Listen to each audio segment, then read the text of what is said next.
memiliki tetangga saya ini sangat khusyuk beribadah, sholatnya tekun, ngajinya luar biasa, zikirnya luar biasa, infaknya juga banyak, tetapi tangan dan lidahnya tidak berhenti untuk menyakiti hati saudara. Ma'ra'yuka bihadza ya Rasulullah, bagaimana pendapat tentang orang yang seperti ini ya Rasulullah? Kemudian Rasulullah mengatakan, jika benar yang engkau ucapkan, baginya la khairah, tidak ada kebaikan padanya. Maka sangat merugi orang yang sujudnya banyak, sangat lama, khusyuk sholatnya, tetapi ketika di rumah dia sering merasani ke tetangga, sering nyelatuh ke tetangga, sering marah-marah, sering dolim ke tetangga. Karena puncak daripada ibadah, baiknya kita beribadah adalah baiknya kita kepada tetangga kanan kiri, saudara sanak kami. Sampai-sampai Rasulullah mengatakan, wailul lil muflisun. Atadruna mal muflisun? Wahai sahabat, apakah kau tahu orang-orang yang merugi itu? Sahabat menjawab, ya Rasulullah, orang yang muflis itu man la lahu dinarun wa la dirham, orang yang tidak memiliki dinar dan juga dirham. Kemudian Rasul mengatakan, la al-muflisun ya'ti yawmal qiyamati bi ajri salatihim, bi ajri zakatihim, wa bi ajri shaumihim, wa qira'atil qur'ani. Orang yang merugi adalah orang yang datang nanti di hari kiamat dengan keberatan bawa pahala puasanya, keberatan bawa pahala sholatnya, keberatan bawa pahala zakatnya, hajinya, akan baca Qur'annya. Tetapi ketika di hadapan Allah, tiba-tiba pahala itu dihanguskan oleh Allah. Wah, gimana? Kenapa? Nabi menyampaikan, di annaka syatama hadza wa qadhafa hadza wa akala mala hadza wa zalama hadza. Karena engkau di dunia dulu memukul sana sini, menyakiti sana sini, mengumpat sana sini, ngilokno sana sini, ngerasani sana sini. Maka karena banyaknya kezaliman yang kau lakukan itu, semua pahala kamu hangus. Naudzubillah. Maka sangat-sangat merugi kita yang sholatnya tekun, khusyuk beribadah di mushola ini, di masjid, tetapi sama tetangga ketika ditanya, ketika disapa, kita congkaknya luar biasa, kita menyakiti hati tetangga. Maka hati-hati ketika berbicara, ketika bertindak, agar kita tidak tergolong orang yang menyakiti hati tetangga. Gitu. Apalagi kok kita sampai berani memutus tali persaudaraan, tali silaturahmi. Kata Nabi, la yadkhulul jannata qati'un, tidak akan masuk surga orang yang memotong tali silaturahmi, yakni qati'un. Orang-orang yang mengatakan gak urus, gak dulur-duluran, dalam ya tak lagi nang akhirat, yang seperti itu. Maka kata para ulama, hadza ahlun nar yamshi 'alal ardi. Wong sing koyo ngene iki dicap sebagai ahlun neraka sing masih berjalan di atas muka bumi. Maka hati-hati, jangan sampai menuntut sebelum. Dan orang yang dikatakan kata Nabi juga, la yahillu li muslimin ayyahdira akhahu fawqa salasati ayyam. Tidak halal bagi orang muslim itu meneng-menengan, gak sopo-sopoan, singkur-singkuran, saling membelakangi lebih dari 3 hari. Misalkan ada suami istri yang congkak, lagi gelut, lagi bertengkar, itu tidak halal melebihi 3 hari. Sampai lebih 3 hari, maka 4 hari berikutnya dan seterusnya dianggap dosa oleh Allah SWT. Maka jangan sampai pernah memutus tali silaturahmi. Apalagi Allah mengatakan, man qati'a rahim qata'ahu.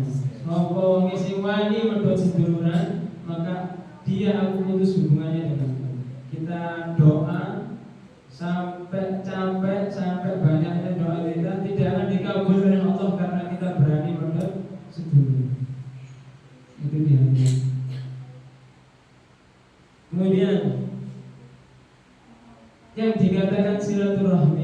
silaturahim bukanlah kita berkunjung kepada orang yang baik terhadap kita. Misalkan aku tak nang dulu sing kono rek winginan aku disambangi saiki gak tak sambangi. Seperti ini bukan dikatakan menyambung dari silaturahim.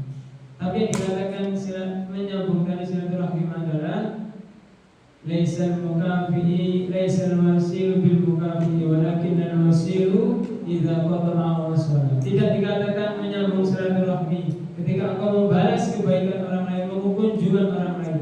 Tetapi yang dikatakan menyambung dari silaturahmi adalah ketika engkau terputus hubungannya, kemudian engkau mau memulai untuk minta maaf duluan, mau memulai untuk menyapa duluan. Tapi sana dulu yang garai, sana dulu yang dolim pada saya, sana dulu yang gak mau menyapa pada saya. Sangat-sangat salah ketika ada orang yang mengatakan ya wis, dia gak nyapa kok, dia gak nyapa bisa. Bahwa ketika diundang bohong, kemudian kita mengatakan dia gak bohong dengan saya, maka sekarang saya gak akan bohong dia. Orang yang seperti ini seakan-akan benar. Kalau dia baik, saya akan baik. Tapi kalau dia buruk, saya akan lebih buruk darinya. Seakan-akan benar, tapi hal ini tidak sesuai dengan ajaran Islam. Kata Nabi, ahsin man ahsana ilaika wa ahsin man asa'a ilaika. Perbaikilah, baiklah kepada orang yang baik kepada kamu, dan baiklah kepada orang yang jahat kepada kamu. Sebagaimana dicontohkan oleh Nabi tiap hari diludahi orang-orang Yahudi.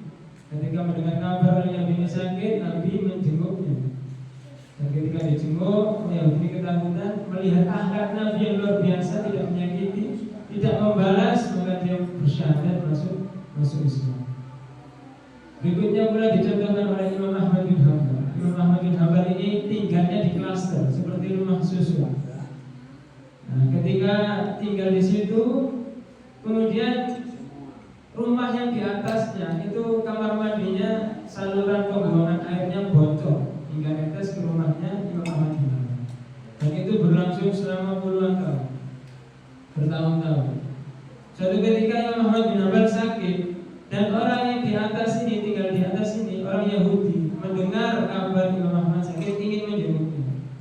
Ketika diundang assalamualaikum warahmatullahi, masuk ke dalam menjenguk, tiba-tiba orang Yahudi ini melihat ada tetesan air dari atas. Ditanya, ya wahai Ahmad bin Hanbal, itu tetesan apa?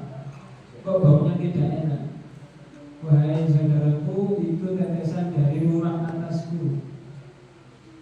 Kamar mandinya bocor sehingga menetes ke dalam kamarku ini. Loh, bukankah yang di atas itu rumahku? Iya benar. Lalu mengapa kau tidak pernah komplain kepadaku? Tidak pernah marah-marah kepadaku? Tidak pernah ngelabrak saya karena kamar mandinya bocor? Terus Imam Hanbal, aku tidak pernah komplain kepadamu karena aku takut mengganggumu. Sedangkan dalam ajaran agamaku, aku diperintahkan untuk berbuat baik kepada tetanggaku. Maka aku tidak ingin mengganggu dengan komplainan. Maka orang Yahudi mengatakan, tolong ajak aku untuk masuk ke dalam ajaran agama. Dia bersyahadat di depan Imam Ahmad bin Hanbal. Maka kalau kita bisa meniru hal yang seperti ini, satu saja orang yang mendapat hidayah karena kita, misalkan kita nge-share atau broadcast sesuatu hadis, kemudian orang ini mau berubah gara-gara kita, itu lebih baik daripada dunia dan seisinya katakan.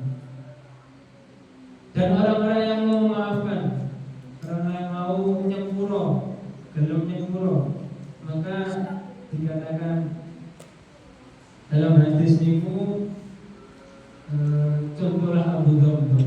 Suatu ketika Nabi dengan para sahabatnya sedang dalam majelis ilmu, kemudian Nabi mengatakan, kalau engkau mau melihat ahli surga, maka lihatlah orang yang akan datang lewat seorang tua yang membawa cangkul. Kemudian besoknya lagi Nabi menyampaikan, kalau kamu mau melihat ahli surga, lihatlah orang yang akan datang berikutnya. Orang itu lagi yang datang, orang itu membawa cangkul, orang sudah tua. 3 hari Nabi selalu berbicara seperti itu. Kemudian para sahabat kepo, ingin tahu orang ini tua, gak ikut pengajian Nabi malah kerja dia. Tapi kok dicap sebagai ahli surga. Kemudian orang-orang sahabat ini kepingin nginep ke rumahnya. Amal apa sih yang dia kerjakan sehingga dia dinas oleh Kanjeng Nabi sebagai orang ahli surga?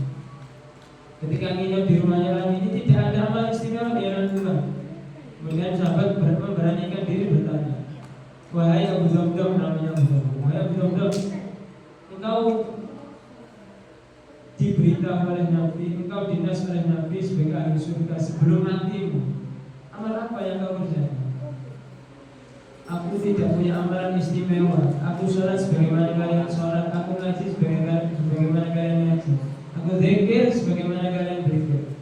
Lalu apa yang buat kau istimewa sehingga bisa dinas sebagai ahli surga? Mungkin ini, ketika di penghujung hariku, tidak saya mau tidur, saya selalu mengatakan, ya Allah, sesungguhnya aku tidak punya harta sebagaimana orang-orang kaya mudah untuk bersedekah. Maka saksikanlah ya Allah dua hal yang aku ikrarkan, yakni ya Allah saksikan, aku telah memaafkan seluruh orang yang mendolimiku, dan tolong catat amalku ini sebagai sedekah karena aku tidak bisa mengeluarkan uang untuk bersedekah karena aku tidak memiliki uang. Maka orang-orang yang dolim ini catat sebagai sedekah. Dan yang kedua, ya Allah saksikan, aku tidak akan menuntut orang-orang yang dolim itu nanti di negeri akhirat. Gara-gara dua ikrar ini, Abu Damdam dikatakan sebagai ahli surga sebelum mati. Maka kalau kita mau melapangkan dada, nyepuro tetangga kita, nyepuro suami kita, istri kita, anak kita, orang tua kita, insya Allah kita akan dicap sebagai ahli surga. Amin. Terakhir bisa nanti dikisahkan oleh Nabi, nanti ada dua orang di akhirat yang sedang berseteru di hadapan pengadilan. Dan orang ini mengatakan, ya Allah, dulu orang ini zalim kepada saya, tolong ambilkan peradilan darinya untukku, karena dulu dia telah zalim kepada saya. Dengan cara apa? Dengan cara timpakan seluruh dosaku kepadanya. Kemudian Allah mengatakan, wahai fulan, sesungguhnya aku telah mengampuni seluruh dosamu sehingga aku tidak punya dosa. Lalu bagaimana ya Allah? Ya sudah, tolong ambilkan seluruh pahala dia, timpakan kepada saya, berikan kepada saya. Wahai fulan, kata Allah, sesungguhnya orang itu sudah tidak memiliki pahala karena saking banyaknya dia zalim, sudah dibagi ke orang. Kemudian kebingungan orang itu, dengan cara apa ya Allah? Tiba-tiba Allah memunculkan sebuah istana megah di samping. Ketika muncul istana itu, orang ini melihat, ya Allah, begitu indah, untuk siapakah istana itu? Kemudian Allah mengatakan, untuk siapa saja yang mau menebusnya,